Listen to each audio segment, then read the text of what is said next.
Chapter 27. The Normal Colors of Man's Principles. Conclusion.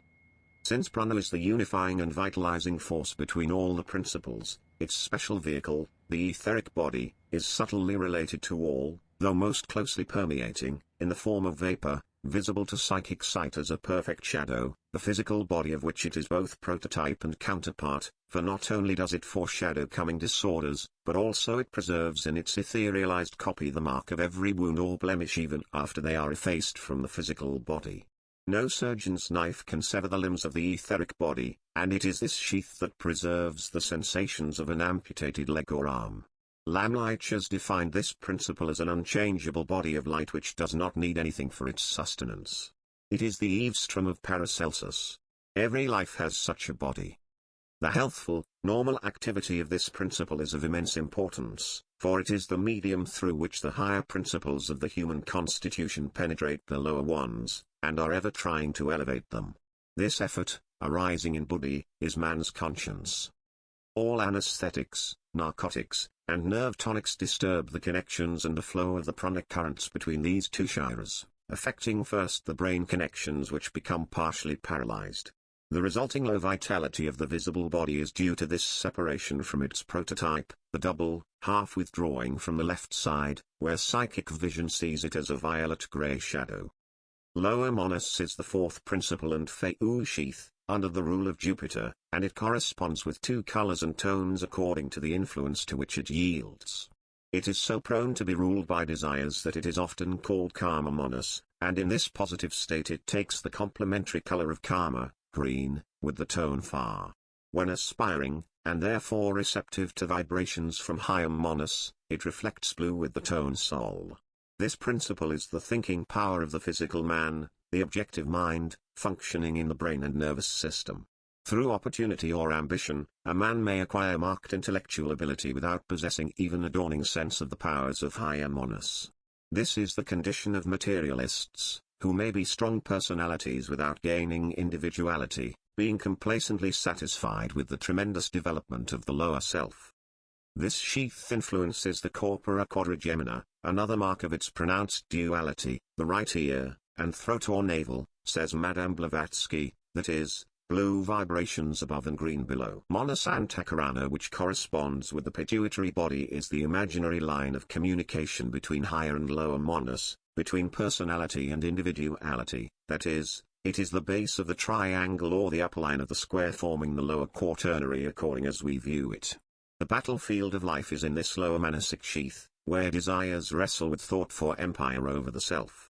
You know how the elevation of this thought power develops will, and uniting with it wins the victory for good. No fact is truer or of more vital significance than that everywhere man is what he thinks. Higher Monus, the fifth principle, is the Akasha sheath, ruled by Saturn, and corresponds with indigo and the tone La. Its physical seats of influence are the pituitary body, pineal gland, and the head as a whole. Activity in the pineal gland leads to the union of Epimonus. Psychic vision is stimulated in the pituitary body, which is the organ of the psychic plane. By the exercise of free will, and all development of will is a development of higher Monus, it has a spiritual influence in the heart. When lower Monus is completely under the sway of karma, or is absorbed in materialism, higher Monus has little opportunity to betray the fact that it is the vehicle of immortal truth and wisdom. It is this higher ego whose development yoga practices encourage.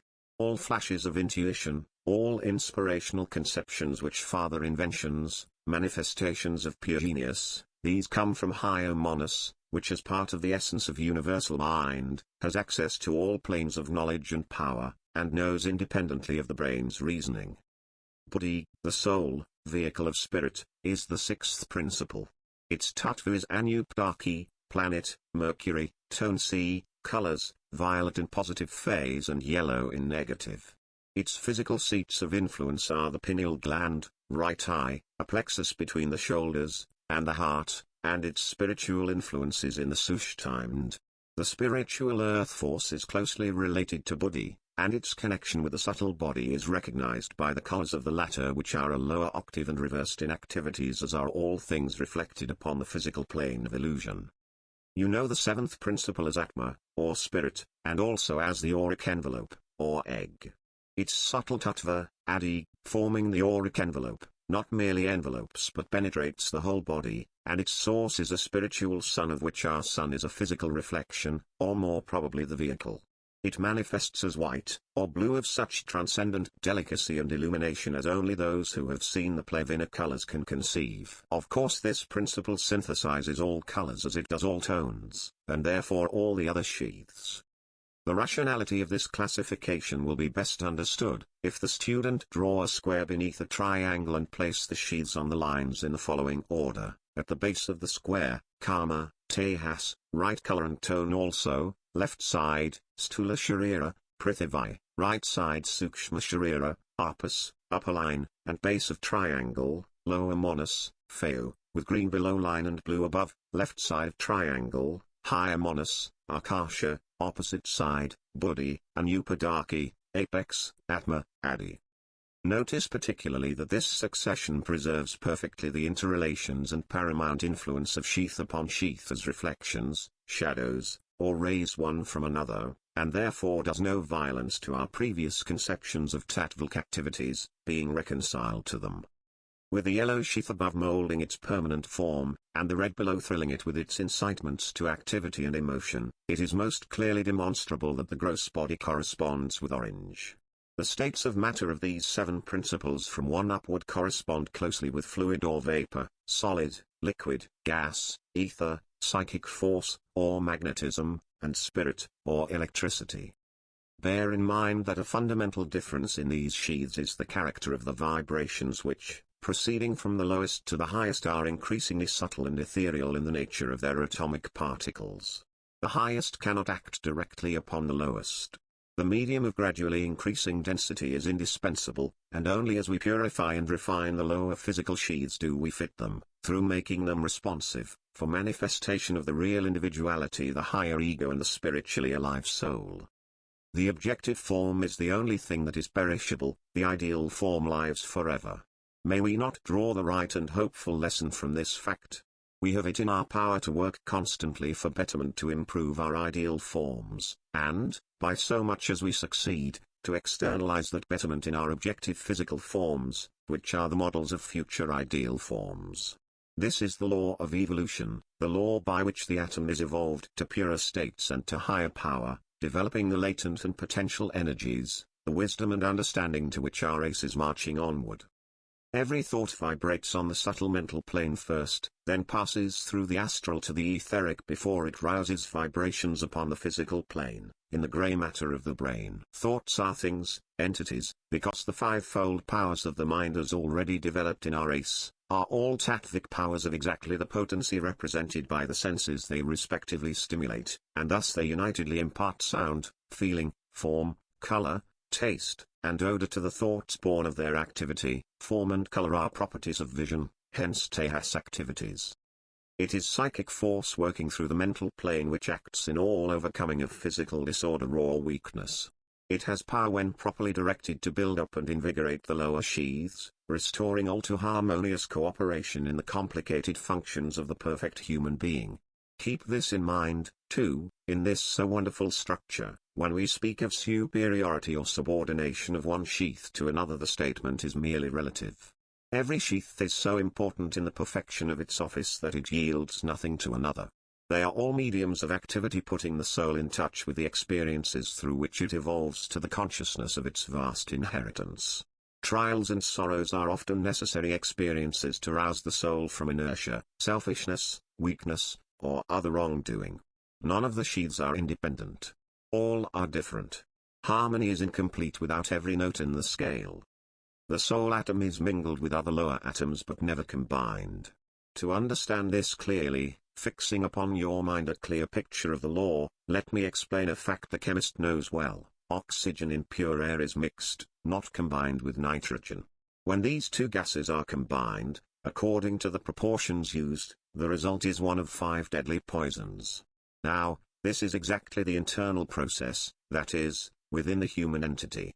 When the atoms of the various sheaths are mingled harmoniously, the result is physical well-being. When discord ruptures the rhythm of their vibrations and their harmonious, that is, normal, balance, disintegration sets in, the molecules are broken up, the atoms are variously combined, and disease results. It is the use or abuse of everything which makes for good or evil. The substance of all souls is the negative phase of spirit, very literally, indeed, the garment which clothes it. Faith and aspiration are needed for the growth of the soul, and we must bring the mind up to unison with the soul. By the regular practice of meditation and concentration, that control of the mind is gained which inclines it habitually to those cosmic influences which are antagonistic to all evil tendencies in the lower sheaths that check our evolutionary progress.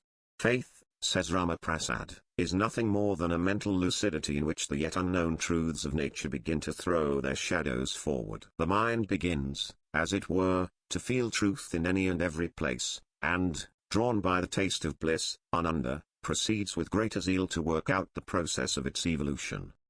The macrocosmic psychic center, which is the prototype of man's sixth principle Buddhi, is the great reservoir of every actual force in the universe.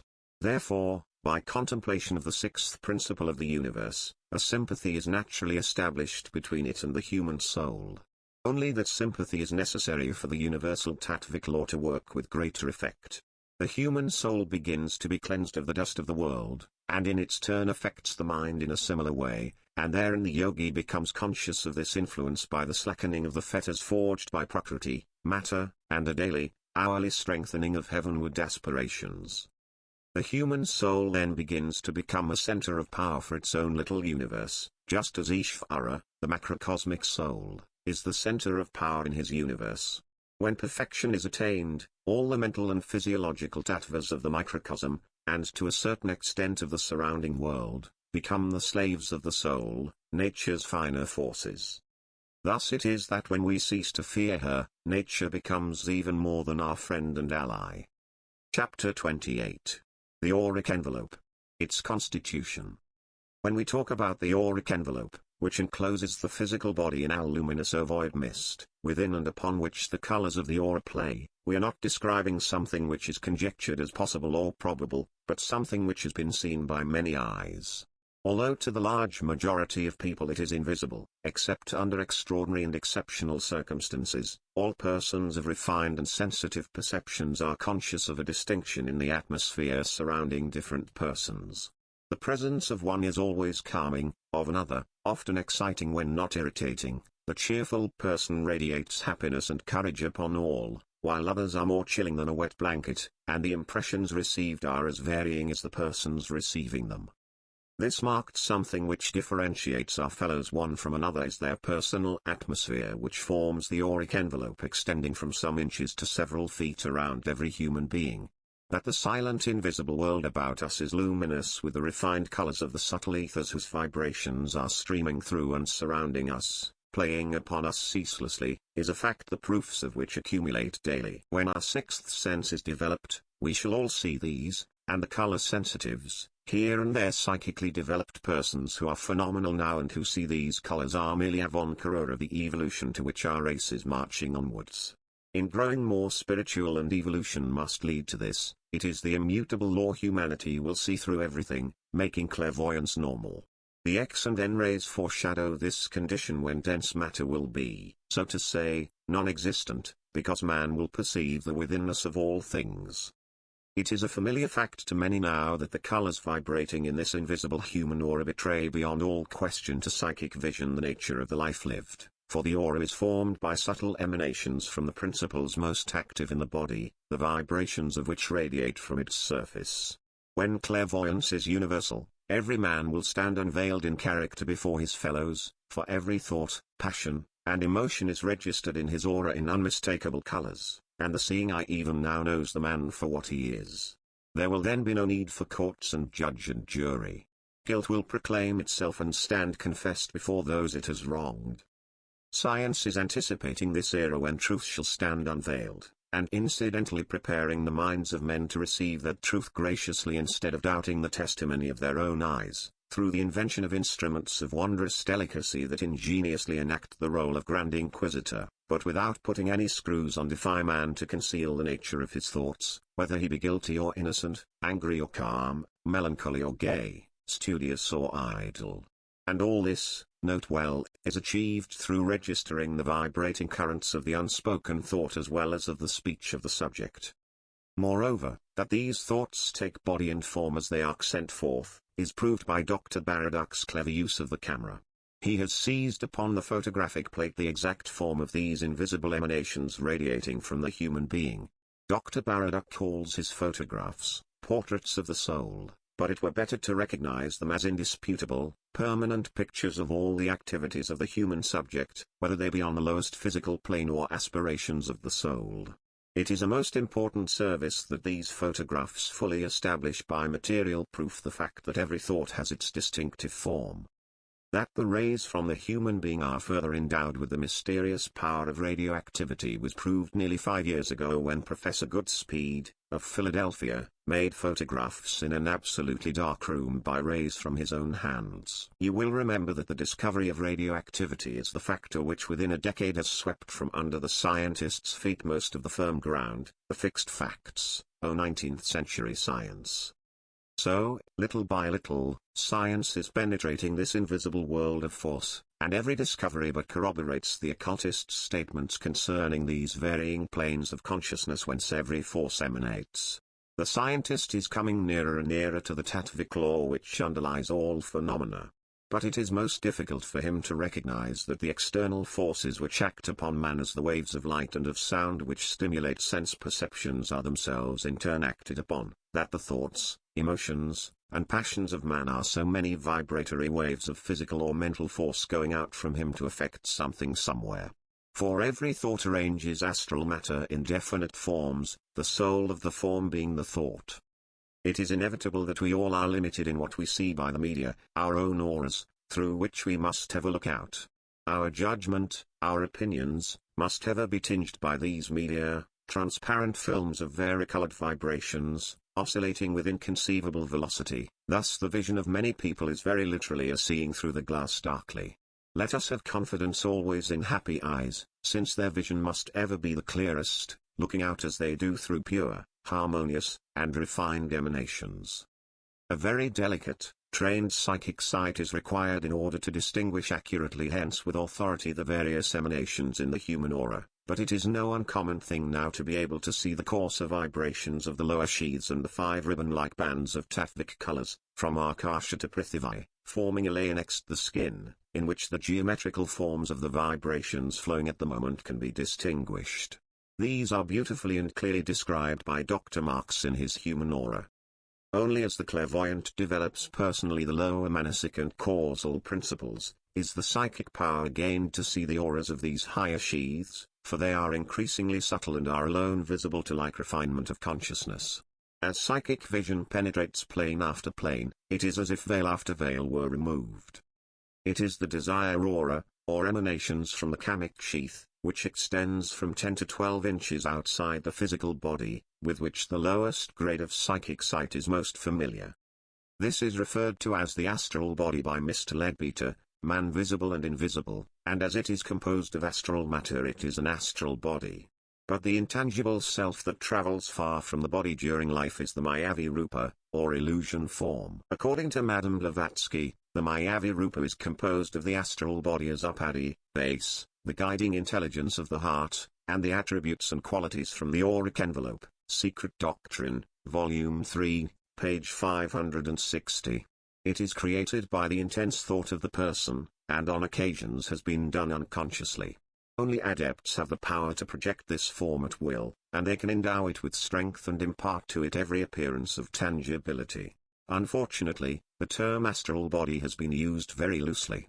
But instead of any disagreement or controversy as to which, the etheric double or the rhythmic sheath should be thus named, it were better far to understand that there are different astral bodies, that the term is not specific.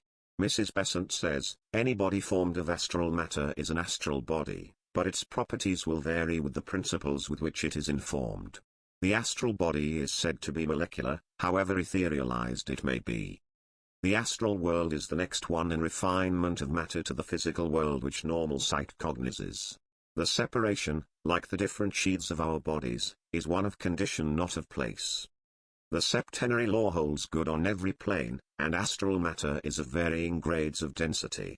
There are, so to speak, astral solids, liquids, gases, and ethers as on the physical plane we know best, but all are finer.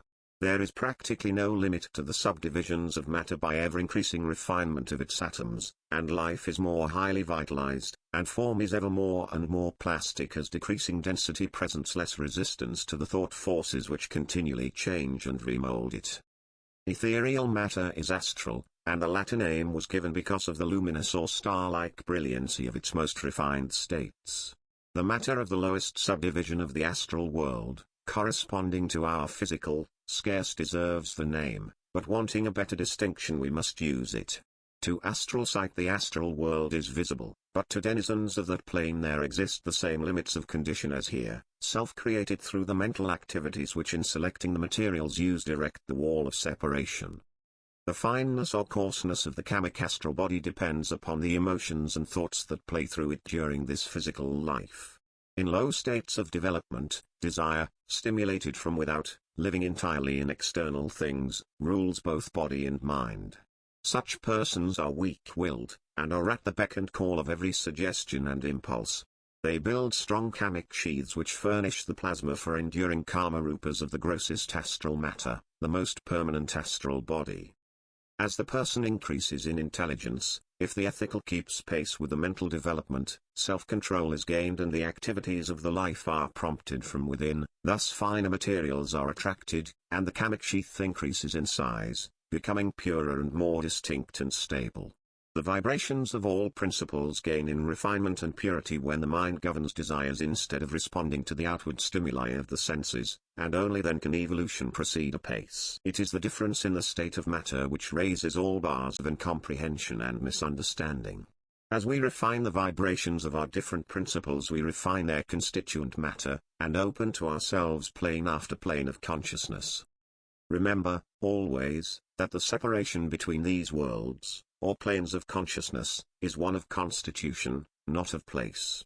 Encircling spheres are constantly alluded to, but they are concentric, interpenetrating spheres. There is really no separation except of condition, a fact constantly proved in concentration, when consciousness passes successively through these sheaths, withdrawing, as the state of samadhi approaches, more and more remotely from the purely physical to the highest spiritual.